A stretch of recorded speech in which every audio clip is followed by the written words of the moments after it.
So you want to find out who wants to be a catcher? A lot of guys think it's cool to put the gear on, maybe flash a few signs. Some of you may want to try and throw to second base. But if you want to find out who actually really wants to catch, start blocking. Blocking for a catcher is one of the major fundamentals. It's not normal to jump in front of a ball in the dirt. These baseballs hurt, and we must jump in front of them. If you're not willing to jump in front of these balls, this position's not for you. Are you willing to jump in front of a ball over here in the dirt, have it go off your forearm, and then on the next pitch, do it again? That's a question you better ask yourself before you start catching, because this is a major part of our game. So how do we do it?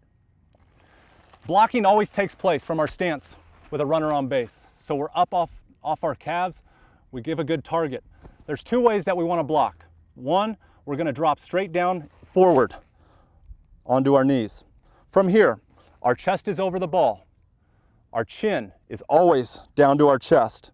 Our glove fills this hole between our legs, and our bare hand, still closed around our finger, is tucked underneath. This is the position we want to find ourselves in. Now here's where you get hurt. When we drop down and our head comes up, our throat is exposed. This is where it can become dangerous. We always want to have our chin down. The other part we have to be careful of when we're blocking is that our hands come up. As a baseball player, we're always taught to field a ball with our gloves, but as a catcher, we want to field it with our chest. If our hands come up, we leave a wide open hole between our legs. Now that's embarrassing. We get a ball go between our legs. We've done everything right. We got down to the ground. We're ready to block it, and then it went between our legs. That cannot happen. So fill that gap between your legs. Here's the other choice. I just showed you the fall forward here. The other technique that's used is called the kickback. This was actually the technique I used most of my career. I felt I could read the ball a little bit longer.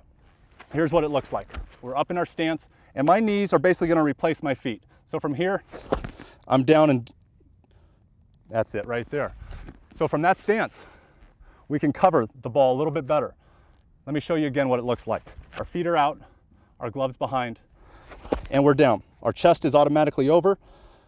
That's what I liked about this stance and blocking with the kickback technique, is it always kept my chest over the ball.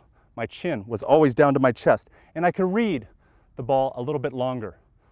So the next time you get behind home plate and you're gonna block, figure out which technique, but no matter what, don't let that ball get by.